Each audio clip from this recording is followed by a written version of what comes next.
صباح ماي 21 ويدما قنبوت 13 بقئز ماي 13 بعل عرقد وحس بعل ما أقبر لنا بسم آم بول ومنفس قدوس أحادو أملاك أمين. بعل عرقد كريستوس ناب سماي ديبولو تاريخ ترايكونا سب أونتنا نمجمر تاقيزي بأكل ኢየሱስ ክርስቶስ ናብ ሰማይ ዝኣተወሉ በዓል ካብ ዓበይቲ በዓላት ድማ ካብተን 9 ሓንቲ ዓባይ በዓል ምዃና ብስጋዊ ዝጀመረ ሚስጥር ድሕነት ስለ ዝፈጸመ ወዲ እግዚአብሔር ካብ ሰማይ ዝወረደ ወዲ ሰብ ምስኡ ናብ መንግስቲ ኣቦ ክንትስ ምዃኑ ዘርኢ በዓል ኣዳም ምስ ወደቐ ወዲ ሰብ ካብ ገነት ተደርቢ ወፂኡ ኣብ ደገ ሰማይ ድማ ተዓጽዩ ነይሩ ሰብ ናይ ዘለዓለም ህይወት ጓና ኮይንዎ ነይሩ ፍርሒ ኣብ ልቢ ወዲ ሰብ ኣትዩ ሞት ናብ ዓለም መጽያ ወዲ ሰብ ድማ ኩላትና ቆሲልና ተሰባቢርና ካብ እግዚአብሔር ድማ ተፈሊና ነርና ጎይታ ኢየሱስ ክርስቶስ ግና ነቲ ጠፊኡ ዝነበረ ከመለስ መጽዩ እግዚአብሔር ብምስሉ ዝፈጠረና መልእኽቲ ክንኮን ኢና ተቀዳሚቲ መምኽኔታ ፍጥረትና ኣብዚ ዓለም ክንበልዕ ክንሰቲ ምቾት ክህልወና ኣይኮነን ግና ምስ ተደርበየና ምኽንያት ኣለዎ ኢየሱስ ክርስቶስ ንምንታይ ናብዚ ዓለም መጽዩ ንምንታይ ካብ ድንግል ተወሊዱ መከራ ተሰቂሉ ሞይቱ ነቲ ናይ ኣዳም ክድምስስ ካብ ሞት ድማ ተንስዩ በዓል ድማ ኣብዕልና ቅድሚ 40 መዓልቲ ትንስኡ ምሳና ድማ 40 መዓልቲ ጸኒሑ ምስ ኩሎም ደቂ መዛሙርቱ 10 ግዜ ተራእይዎም ምስ ናይዚ ግና እቲ ዛንታ ኣብ ትንሳኤ ኣይውዳእን እዩ ድሕሪ 40 መዓልቲ ክርስቶስ ሰብኣዊ ባህርያና ምስኡ ተሰኪሙ ናብ ሰማይ ዓረገ በዓለ ዕርገት ድማ ነኽብር በዚ ምኽንያት ድማ ቤተክርስቲያንና ብበዓለ ዕርገት ዓብይ ሓጎስን ደስታን ተኸብርን ተብዕልን ንኹላትና ድማ ዓብ ነገር እዩ እቲ ኣዳም ዘጥፍኦ እቲ ኣዳም ቁስሉ ገይሩ ዘምጽኦ ክሳራ ኢየሱስ ክርስቶስ ኣብቲ ጎቦ መሊሱልና ዓቂቡልና ማለት እዩ እቶም ደቂ መዛሙርቱ ኢየሱስ ክርስቶስ ክባርኾም ከሎ ደው ኢሎም ይርእዩ ነይሮም ይዕዘቡ ድማ ነይሮም ሕጂ ኩላትና ንሕሰባ ነዛ ሰዓት እዚኣ ንቕረጻ ክርስቶስ ምስኦም ዝበልዐ ምስኦም ተጓዓዘ ምስኦም ዝበኸየ ምስኦም ተመላለሰ ን3 ዓመት ኣብ ቅድሚ ዓይኖም ናብ ሰማይ ክዓርግ ከሎ ርዮም ኣብዛ እዋን እዚኣ ምድንጋር ፍርሒ ሓዘን በቲ ሓደ ወገን ድማ ሓጎስ ተሰሚዕዎም ይኹን ኩሉ ኣብ ሓደ ግና ወንጌል እንታይ ይብለና መጽሓፍ ቅዱስ ብዓብ ሓጎስ ናብ ኢየሩሳሌም ተመለሱ ይብለና ስለምንታይ ሓጎስ ኮይኑ ምክንያቱ ኣብ መወዳእታ ክርስቶስ ከም ደይ ሓድጎም ስለተረዱ መንግስተ ሰማይ ከም ተኸፈተሎም ከም ተኸፈተልና ንኹላትና ስለተረዱ ቅድሚ ዕርገት ሰማይ መብጽዓ ነይሩ እዩ ድሕሪ ዕርገት ድማ ሰማይ መዕለቢ ናይ ኩላትና ኮይና ማለት እዩ ጎይታና ኢየሱስ ክርስቶስ ባዕሉ ከምዚ ኢሉና ኣብ ዮሐንስ ምዕራፍ 14 ፍቅዲ 2-3 ስፍራ ከዳውልወልኩም እየ ዝኸይድ ዘለኹ ከይደ ቦታ እንተ ኣዳለኹልኩም ድማ ተመሊሰ መፄ ናብ ገዛ ርእሰይ ክቕበለኩም እየ ኢሉና ዓብ ተስፋ እዩ ዓብ ሓጎስ እዩ ዕርገት ገዛና እዛ ምድሪ ከም ዘይኮነት መርትዖ ተቕርበልና ኣላ ኣብዚ ንግዜ ኢና ንነብር ዘለና እምበር ዘይግነትናን ቦታናን ግና ኣብ ሰማይ ከም ዝኾነ ዓለም ንኩሉ ነዛ ህይወት እዚኣ ጥራይ ክንሃንፅ ትብለና ትነግረና ሃብቲ ምቾት ዝና ዓወት ዕርገት ግና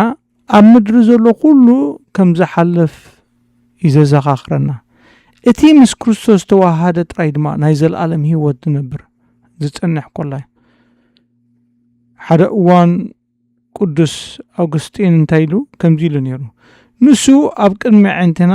ዓረገ ስለ ዘርኣናዮ ጥራይ ሓዚናን ንድሕሪት ንምለስ ግናኸ ብእምነት ንጸናናዕ ካብቶም ዝመርሖም ነበረ እውን ኣይረሓቐን ኢሉ ክርስቶስ ነዛ ቤተክርስትያንና ዘኽታም ክትኮን ኣይኮነን ገዲፍዋ ኸይዱ እንታይ ደኣ ብሓቂ ዕርጎቱ ንህላዊኡ ነታ ቤተክርስትያን ዝያዳ ከም ተዓብን ከም ትተርርን እዩ ዝገብር ቅድሚ ዕርገት ክርስቶስ ብስጋ ኣብ ሓደ ቦታ ነይሩ ድሕሪ ዕርገት ግን ብመንፈስ ቅዱስ ኣቢሉ ኣብ መላእ ቤተክርስትያናት ኣብ ኩላ ተረኺቡ ስለዚ ድማ ከም ዝብለና ኣብ ዮሐንስ ምዕራፍ 16 ፍቅዲ 7 ኣነ ዝኸድኩ ዘለኹ ንረብሓኹም እዩ ኢሉና ኢየሱስ ክርስቶስ ዝዓረግ ዘሎ ንረብሓና እዩ ክርስቶስ ምኻዱ ከመይ የሓይሽ ዶ እንተኢልና ድማ ምክንያቱ ብናይ መንፈስ ቅዱስ ምጽኢት ኣብ በዓለ ጰራቅሊጦስ ድሕሪ 10 መዓልቲ ማለት እዩ ክርስቶስ ኣብ ውሽጢ ነፍሲ ወከፍ ናይ ኩሉ ኣማኒ ክሓድር እዩ ዕርገት ድማ ብቐጥታ ናይ በዓለ ጰራቅሊጦስ ትመርሓናን ትወስተናን እያ ዝፋን ሰማይ ድማ ብመድሓኒና ተተሓሒዙ ናይ መንፈስ ድማ ገና ኣብ ምድሪ እናተመላለሰ ናብ ሰማያውያን ክንከውን ተቕርበና በዓለ መላእኽቲ ኣብ ግዜ ዕርገት ንደቂ መዛሙርቱ ከምዚ ኢሎም ነጊሮሞም ነይሮም ንዝክሮት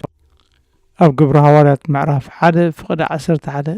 ኣቱም ሰብ ገሊላ ስለምንታይ ናብ ሰማይ ትጥምቱ ደው ኢልኩም በሎ ክርስቲያን እንድሕር ኮይና ህይወትና ንላዕሊ ምጥማት ጥራይ ኣይኮነን እንታይ ደኣ ንላዕሊ ዝወስድ ስራሕ ምግባር እዩ ዕርገት ልብና ሓሳብና ህይወትና ድሌትና ናብ ኣምላኽ ከነልዕል ትጽዋዓና በዓል ንጽዋዓና ስራሕ እዩ ቅዳሴ እውን ነዚ ኩሉ ሻዕ ዘዘኻኽረና ኣብ ቅዳሴ እንታይ ንብል እቲ ካህን እንታይ ይብል ከምዚ ይብል ሰማያዊ ነገር ሕሰቡ ይብል እቲ ህዝቢ ተቐቢሉ ድማ እንታይ ይብል ኣብ እግዚአብሔር ኣምላኽ ኣለና ይብል ኣልዕሉ ኣልባቢኩም ይብል እቲ ካህን ህዝቢ ተቐቢሉ ድማ ብነሃበ እግዚአብሔር ኣምላክነ ይብሉ እዚ እቲ መንፈስ ናይ ዕርገት እዩ ልቢ ክሳብ ሕጂ ብሕርቃን ቅንኢ ፍትወት ስጋ ትዕቢት ጽልኢ ምድራዊ ዝኾነ ምትእስሳርን ጥራይ ዝተቐበረን ክርስቲያን ብሓቂ ዕርገት ከብዕል ኣይክእልን በዓል ምስ ክርስቶስ ብመንፈስ ክትንስእ ከሎ ግን በዓለ ዕርገት ናይ ብሓቂ ተባሂሉ ይጽዋዕ ብኸምኡ ድማ ቅዱስ ጳውሎስ ከም ዝብለና ኣብ ቆሎሴ ምዕራፍ 3 ፍቅዲ 1 እምበኣርስ ምስ ክርስቶስ ካብ ተሳእኩም ነቲ ኣብ ላዕሊ ዘሎ ክርስቶስ ኣብ ዘለዎ ድለዩ ኢሉ ሕጂ ክርስቲያን ኢና ንብል እንድሕር ኮይና ብክርስቶስ ንሓስብ ኣለና ንብል እንድሕር ኮይና ትንሣኤ ኸነብዕል ቀኒና 40 መዓልቲ እንድሕር ኢልና ተጽቡቕ ክንበልዕ ከይጾምና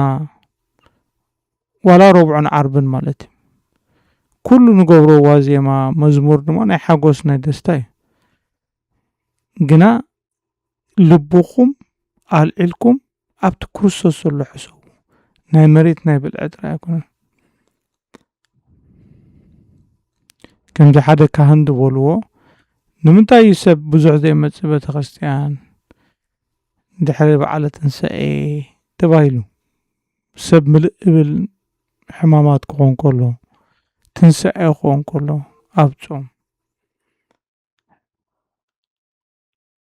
ጾም ይደዋፆ ቀልጢፉ ጾም ምምፃልና እምበር ናይ ብልዕና መስተን ሰብ ተመሊሱ ኢሎም ሎሚ ብዙሓት ሰባት ተዓፂዮም ተሸጊሮም ተስፋ ቆሪፆም ዝስምዖም ምህልው ኮኑ ገሊኦም ብሕማም ተስፋ ዝቆረፁ ገሊኦም ብፍርሒ ገሊኦም ብወልፊ ገሊኦም ብጓሂ ገሊኦም ብዓመታት ዝተቃለስሉ ሓጢአት ምግዳፍ ዝኣበዮም ገሊኦም ናይ መንፈሳዊ ድኻም ተስፋ ቆሪፆም ክትሱ ኮይኑ ዘይትስምዖም ሰባት ኣለዉ ዕርገት ግና ሓያል ነገር ይነግረና ወዲ ሰብ ድሕሪ ደጊም ንዘለኣለም ወዲቑ ክጸንሕ ከም ዘይተፈረደ እዩ ዘርእየና ክርስቶስ ንባህርያና ናብ ክብሪ ኣልዕላ ኣቢልዎ ካብቲ ፍርዲ ናይ ኣዳም ቀይሩልና ስለዚ ሓደ ሰብ ብዘየገድስ ዳጊም ብክርስቶስ ክትስእ ተስፋ ኣለዎ ማለት እዩ በዓለ ዕርገት ነቶም ክሳራ ሞትን ድሳቀዩ ብኻልእ ነገራት ዘለዉ እውን ኣዝዩ ዘጸናንዕ ተስፋ ዝህብኒ ሰብ ክቕበር ከሎ ክርስቶስ ብስግኡ ከም ዝተስአ ነዘኻኽሮም ኢና ከም መንፈስ ጥራይ ኣይተንስአን ብኣካል ተንስኡ ብኣካል ድማ ዓሪጉ ስለዚ ናልማ መቃብር ድሕሪ ደጊም ናይ መወዳእታ መዕለቢ ከም ዘይኮነ ነዘኻኽር እንታይ ደኣ መንግስተ ሰማያት እዩ ናይ ዘለኣለም መንበሪ ነዚ ድማ ቤተ ክርስቲያንና ንዕርገት ከም ናይ መሰናበቲ ዘይኮነስ ከም ናይ ዓወት በዓል ጌራ ተትሕዞ ትሪኦ እውን ዓብ በዓል ድማ ዝገበረቶ ጎይታ ከምቲ ሓደ ንጉስ ኩሉ ስዒሩ ተቋፃፂሩ ዝኸይድ ዘሎ ከምኡ ገሪኡ ናብ ሰማይ ዓሪጉ ዘማሪ ዳዊት መዝሙር ዳዊት 47 እንታይ ይብለና ኣብ ፍቕዲ ኣምላኽ ብዕልልታ እግዚአብሔር ብዳሃይ መለኽተ ደየበ ይብለና ናበይ ደየበ ናብ ሰማይ ናይ ዘለኣለም ህይወት መኹላትና ኣብዚ በዓል እዚ ኩሉ ዘለና ቁስሊ ኩሉ ዘለና ፍርሒ ኩሉ ዘለና ፀገም ተኸፊቱ ስለ ዝኾነ ባህ ክብለና ደስታ ክሓድረና ክንሕጎስ ይግባአና እሞ ሓጎስኩም ሓጎሰይ ደስታኹም ደስታ የብዛሓልና ሰሰናዩ ብሩኽ መዓልቲ ብሩኽ ኣውደ ዓመት ኣሜን